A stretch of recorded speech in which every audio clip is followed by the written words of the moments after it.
And we live. So I'm not the most competent producer, Paul. So welcome, Paul Collins.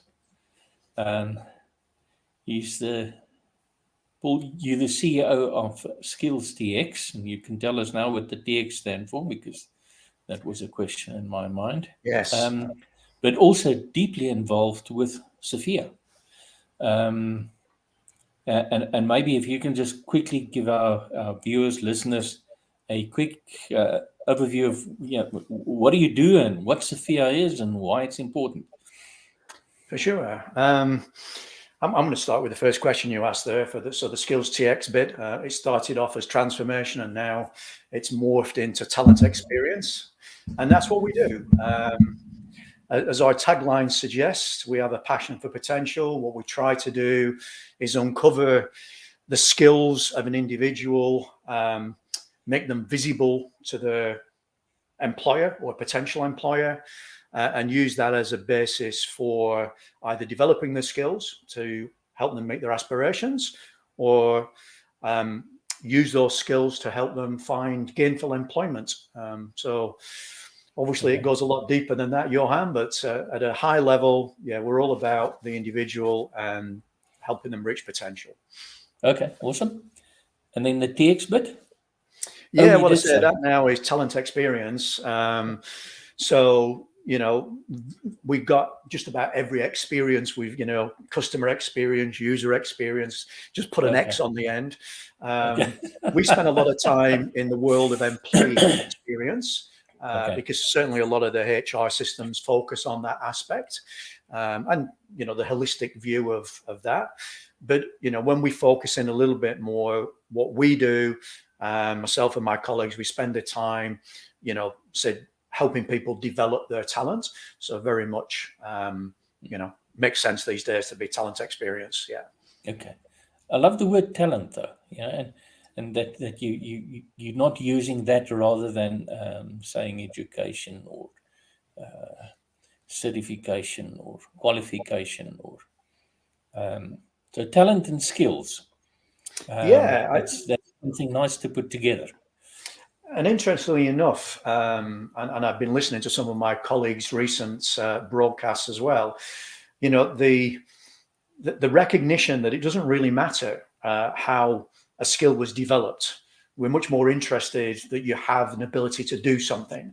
So I really pick up on your point there. Certifications and various qualifications are indicators, usually of knowledge. What we really try to focus in on is what it is you're able to do. And if that was through just pure hard work and trial and error, it doesn't alter the fact that it's still a skill that you have developed. And the person next to you might have the same skill and they came through the university program and have got loads of letters after the name. But at the end of the day, it's still, can you actually deliver the activities that are, required by that skill? So, Yeah. And how does something like Sophia help an organization to differentiate between skills and knowledge? I'm going to take a bit of a step back there, and I'm not too controversial, would occasionally just drift into that territory.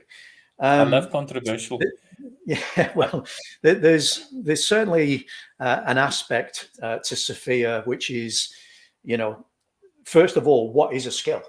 And my goodness, is that word thrown around with, total abandon these days. And it's amazing how many times when you actually just push a little bit further, that suddenly it's not a skill at all. It becomes a piece of technology. Yeah, we've got a list of skills. Can we see them? And I look and somebody's name, and next to the name is JavaScript or some other technology. And it's like, well, that's like defining a carpenter by saying hammer.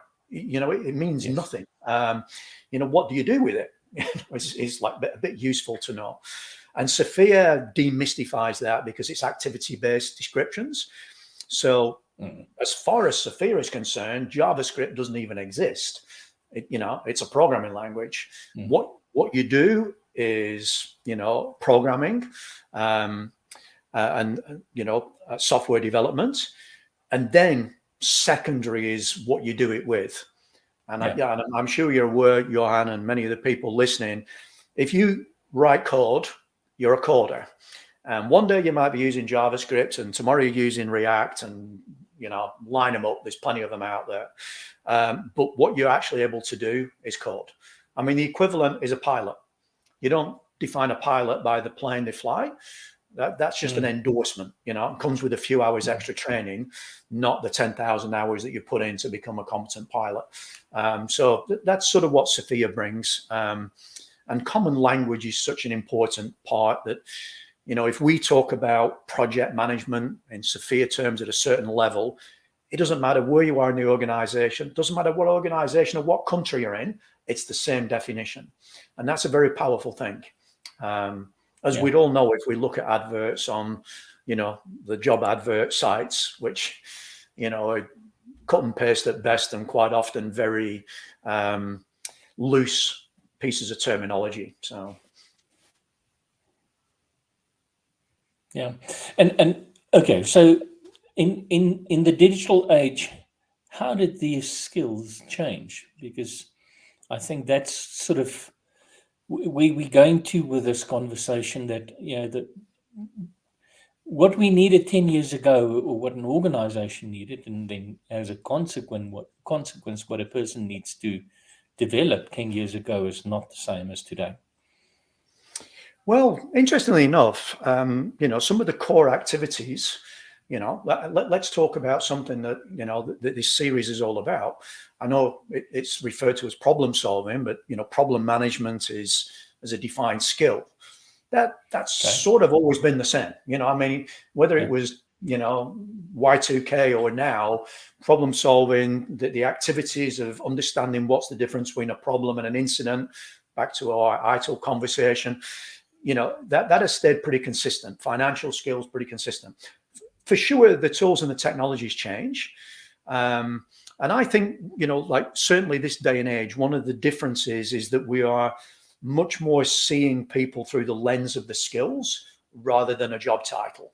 And I think that's what has started to progress, to some degree driven by the pandemic and working from home. It wasn't good enough to know what a job title was. You needed, do I have these skills to stand up a video, online system for kids in schools? And you look across all your job titles, there isn't a single job title that has anything like that in it. But the skills that were needed to do that, system integration, for example, maybe some visualization skills, were still, relevance. If but they say you needed to know that people had them. So I mean, it's everything's changed and nothing's changed in one sense. That's actually an interesting point there. Really is, yeah. Are you familiar with the idea of jobs to be done? Well, it's not that terminology specifically, but in terms of how we see the world, that's pretty much it. That there are things that need to be done, and there are skills that need to be brought to bear to make those things, or to have those things happen. Less so, a head count of job titles. Which the is very interesting thing that Clayton Christensen said about this concept of jobs to be done, and I think Tony Ulrich says the same thing, is that a job remains the same over time. How you do it may change, but what you do, remains constant. So if you've defined the job and you've used technology to define it, then you still haven't defined the core of what the job is. That's I mean, I think it's Gartner that put the research out that the skills required for, let's call it a job or a role, change 10% year on year, and that's probably being very conservative. So the skills you need in your job do adapt to meet circumstance. And if you've not got a very clear view of what the skills are of the individual that's doing that job, you can end with this drift that over a period of time, you're putting, certainly in our part of the world, you're exposing yourself to a stress claim.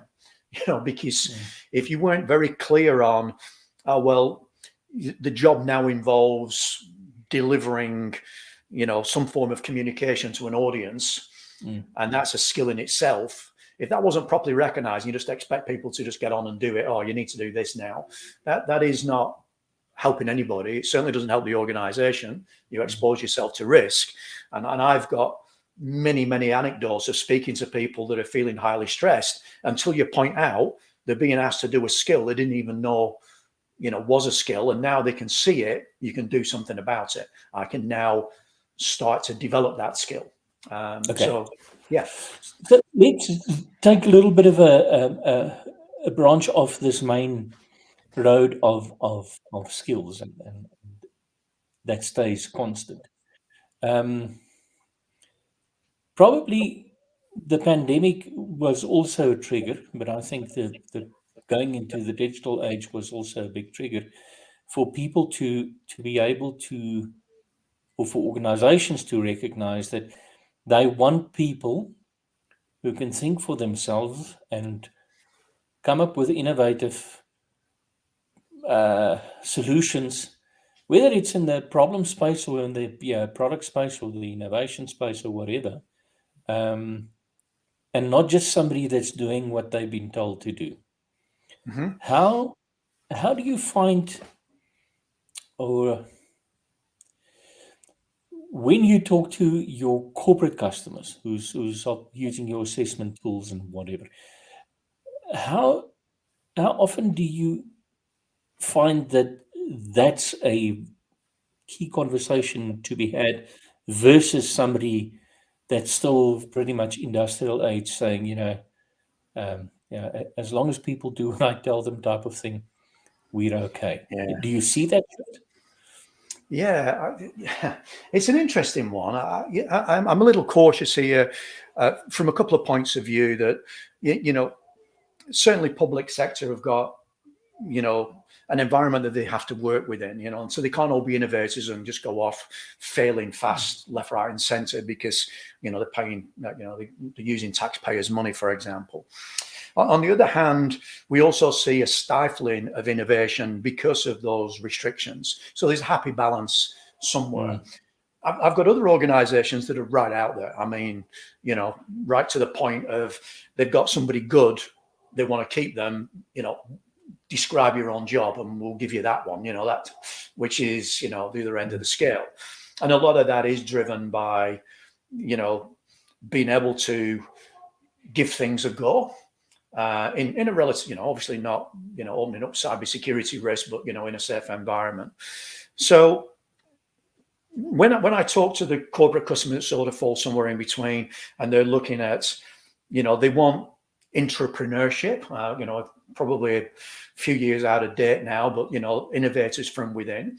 The good thing is that, and I mentioned this in our little preamble via email, that within the Sofia framework, and I'm only going to pick two, but there's one hell of a lot of other skills in there that indicate that sort of outward thinking.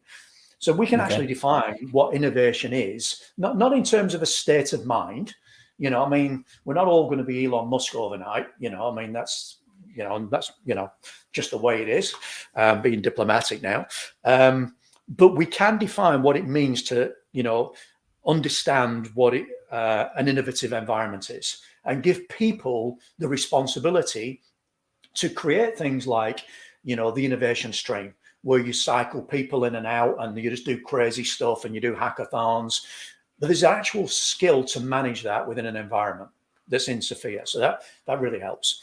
Problem solving, again, partly a state of mind, but, there's a very defined skill, problem management as it's called, that isn't so much describing, your personality traits, but the sort of things that you need to have in place that allow problem solving to take place. The ability to bring people together and, nut out an issue to find root cause. And then across, you just take that a little bit further. And I'm sort of extending this beyond those skills into just using skills in that way to define the skill inventory of your workforce is actually quite innovative in itself. So you're sort of breeding innovation from that mindset that, we are going to recognize what you're capable of. And from time to time, we might ask you to go work on a project that wouldn't normally attract your job title, but you just happen to have the skills. And that's quite innovative in itself, the ability to mobilize a workforce. Probably a couple of years ago now, time flies, we did a webinar with a partner of ours, and the title was "Forget the Agile Workforce, Move to a Fluid Skill Force." And at the time, an agile workforce was, yay, that's the flavor of the day. But we were sort of moving beyond that. Say, if you just got skills and you floor the skills around your organization to do the job that needs to be done, that in itself is very, very innovative. But also completely recognizing that, if you just threw somebody into an uncontrolled, just come up with great ideas, that isn't for everyone.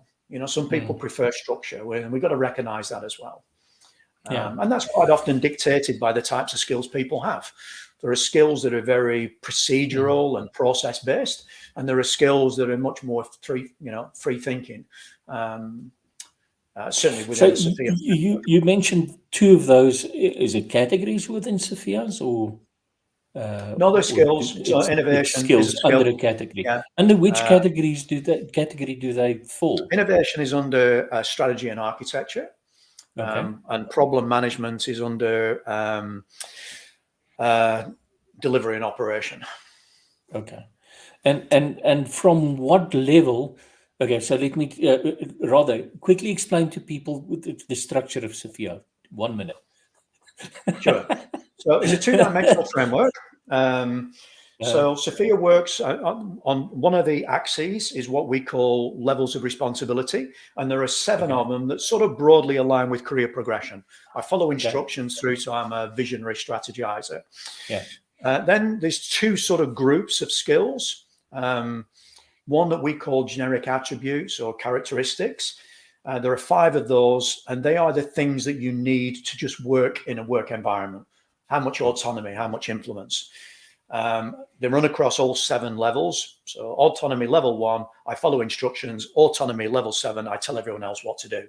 I'm plagiarizing massively there, not plagiarizing, but certainly summarizing.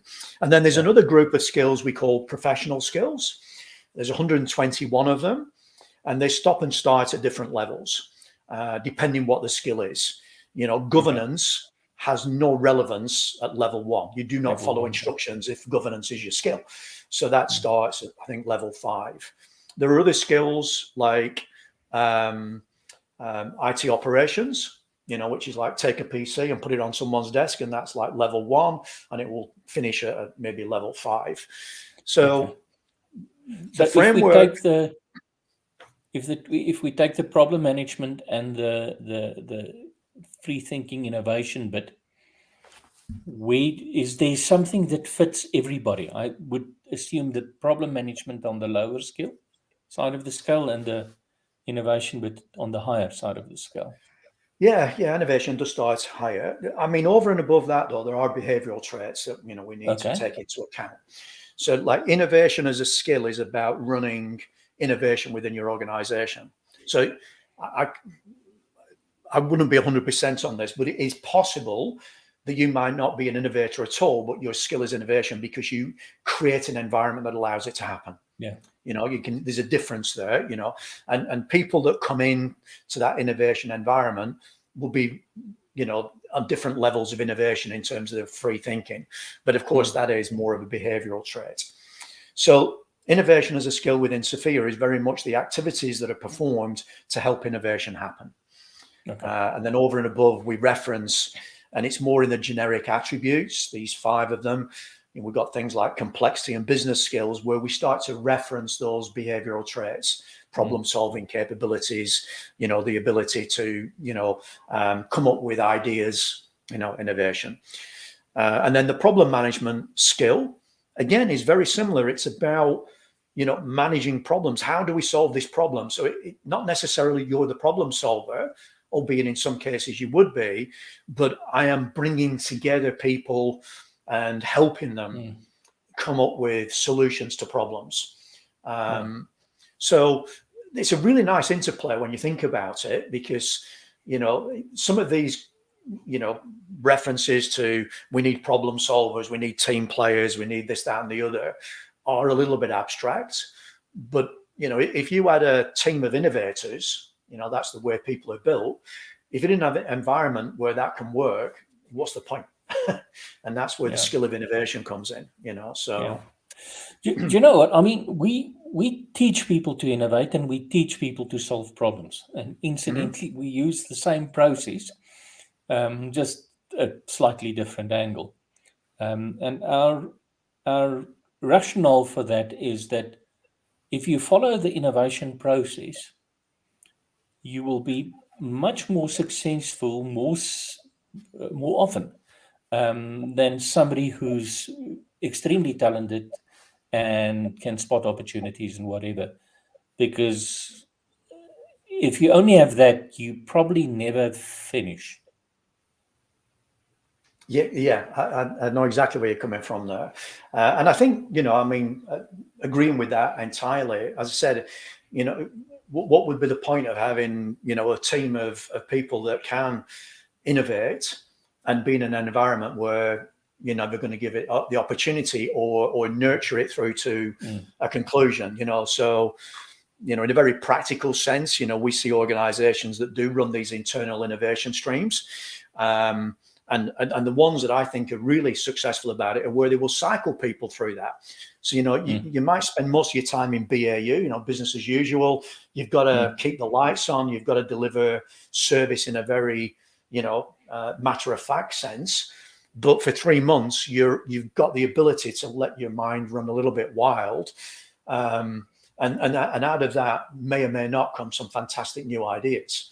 But, you know, the skill, as I said, you know, repeating that again, is setting up an environment where you can manage that and actually, as you point out, not just have people coming up with ideas and they just fizzle out, to actually, you know, fail fast or take it to MVP or whatever it might be if it's a product. I can't help myself, but every time I hear somebody using fail fast, we use Kinevin to help people understand that it's pretty okay to fail fast in the complex environment. You should be fired if you fail fast and obvious. So I don't think it applies universally. It does not apply universally. No, as I said, that would be an innovation stream. Give it a go, and if it doesn't work, let's move on. Do not. And actually, Johan, you raise a point there, and we touched on it earlier on. Certainly, in terms of how we use Sofia, is recognizing that skills are not binary.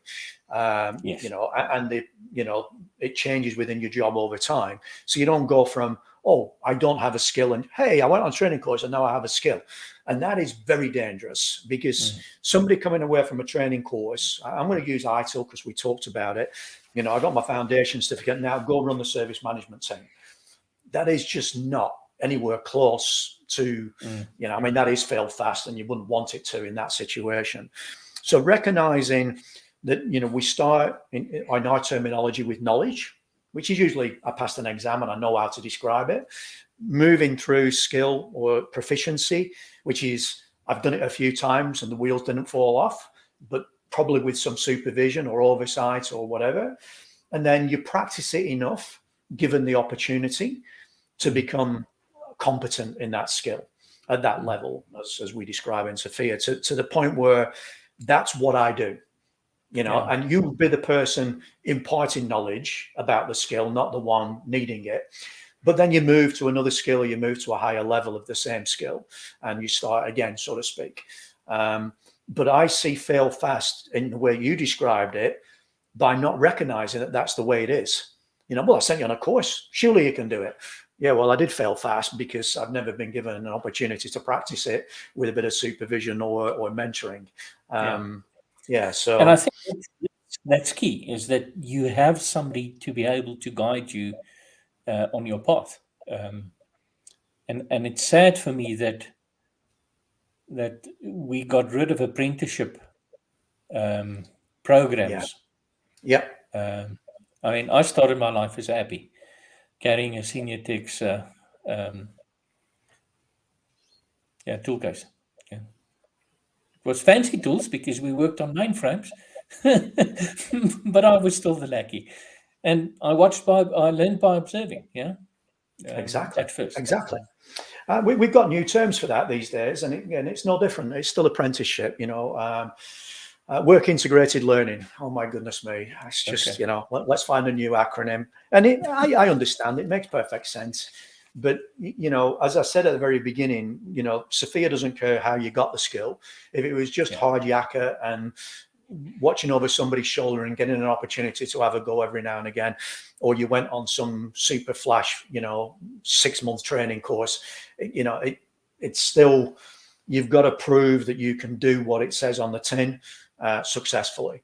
And that is a big part of I'll just digress a little bit back to innovation here. I had a conversation with one of our clients last week, and we were looking at the action plans that they've got in the system, and we were looking for the patterns. And what I was very keen not to see was that 90% of the actions were training courses, because it's then, all right, well, what are you going to do with that knowledge? I need to see the other actions that are coaching, mentoring, hands-on experience, etc. Now, fortunately, there was actually quite a lot of that. But visibility is such an important aspect, when you can actually measure that. Saying, everyone's got an action plan. Well, actually, they've all just been booked on training courses. It's not the same thing. And mentoring, if we know what skills are across the organization, we can find mentors like that, because we know who there is that's got the skills, that don't need to learn any more about the skill, because they're competent. And as long as they've got the personality traits to impart that knowledge, which we also measure, then they make great mentors. So. But if you also do innovation or problem solving as a team rather than individual, which I don't think you should do it as an individual. We quite often involve more junior people, because we see it as a learning activity, a practical learning activity. So don't think that it's always just a formal mentoring or coaching program. It's just giving somebody the opportunity to have a stab at something, or to observe, or to sit into a conversation, or just be part of the process. Or absolutely. Say who will put their hand up, and volunteer for this thing. Yeah, completely. Okay. So last thing that I quickly wanted to ask you about, because in our pre-conversation, you mentioned the importance of having problem solving and innovation skills on a current day CV. Okay, so that was a question. Well, as I said, just out of interest, you actually just froze right at the very end there. So I'm going to blame the internet on that last. I didn't get the question mark at the end. So I'm going to take a bit of a broader view here, but I will answer that question specifically. My view. And indeed, the people within our organization and many of our clients now is your CV should be a representation of your skills in a very defined way, not a marketing document, which is what a lot of them are. Let's be honest, So in the language that the employer understands. All right. So I've got this, I can do this. Right. Now, over and above that, of course, and I'm not saying that every single role or job requires it, but to very clearly illustrate, if you have innovation as a skill, or you've got problem management as a skill, it's very defined. It will be in there. Now, over and above that, in our world, the speed that we move, and I take your point there, being exposed to innovative and problem-solving environments actually helps you become a good innovator and a good problem solver by witnessing what it's like. Now, certainly including that, I say in a CV, over and above, in our terminology, those would be generic attributes, but, sort of highlighting that, you've got some formal capability around problem solving is a good thing. So I've given you a bit of a broader answer there. Problem solving innovation is the word, the more of the world we live in these days. But being definitive about your skills, I think actually shows that you've got a bit of innovation and you're ahead of the curve as well. When you're putting yourself up for promotion or a new role.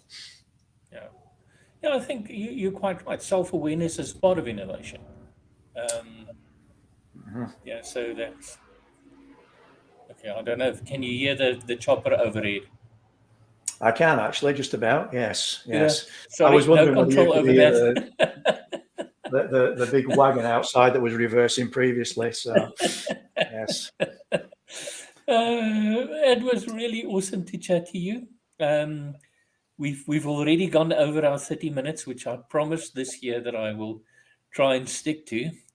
I just need to tell you this. The very first episode, 3 seasons back that I did was with David Cannon, and I think we were on for about 2.5 hours. And afterwards, people came back to me. Just no, I sort of get that's that. too much. Yeah. Well, other than what we were talking before, I reckon we could have gone there if we'd have really wanted to. But Okay. It's been wonderful talking to you, Johan. I really appreciate the invite, and anything we can do to propagate good use of skill management is always a good opportunity. So, Okay, but let me give you the opportunity now. 5 things that an individual need to do to make their CV meaningful. Okay, off the cuff here. Yeah. This is what I would recommend. First of all, speaking the language of the employer. So go and have a look at Sofia. Just do a search, SFIA, and you'll find the Sofia Foundation website. Download it and have a look at what a skill actually is. Okay. The second thing is represent your capabilities using that language. Now, this isn't an advert. Jump on Skills TX, do it for free. So I'm not even making money out of this. Go and do a self-assessment. And that will give you an opportunity to document your skills using the Sofia framework. I want to touch on something that you've just said there. As part of that process, use it as a journey of self-discovery. So number 3, understand what it is that makes you tick. Now, you might not document some of the skills because you don't have them, but you might find some of those skills that you really like the sound of. It happens all the time. Taking that a step further, if you really hardcore about this, you can actually have your skills certified. You can see them on the wall behind me. Those are actually my skill credentials based against Sofia, but there's a cost involved in that, so I won't go too much further than that. And other than that, it's more of a general one. Make sure you do what you like doing, because the most productive in this world are people that like doing what they like doing. So I think that's 5. It is 5. And okay, you may not do the pun, but I'm going to do the pun. There's a really interesting concept from the Sofia Foundation is that even though you have not done any formal training for a specific skill set, there's an assessment that you can do, and you can get formal recognition for what you've learned, what you're able to do. You'll get a badge, you'll get a credential. And clearly, I mean, the assessment's going to cost money and all that stuff, so there is money involved. Just bear in mind that the Sofia Foundation it operates as a not-for-profit organization. Yeah, certainly does. Absolutely. So the idea is not to make tons of money out of that. The idea is to help people develop skills and capabilities. It's exactly that. It's all about professionalism. That's what it's about. Yeah. Awesome. Yeah, absolutely. Stay online while I do the closing off. And if any of you would like to have a chat to Paul, you can contact him on LinkedIn or the website is skillstx.com or paul.collins@skillstx.com, and then you can also chat to him on Twitter if anything that he mentioned during the conversation is something that you want to know more about. So finally, thank you very much, Paul Collins, for your time. And thank you for listening. Episode number 2 of 2023. Had fun. Stay well. Thank you.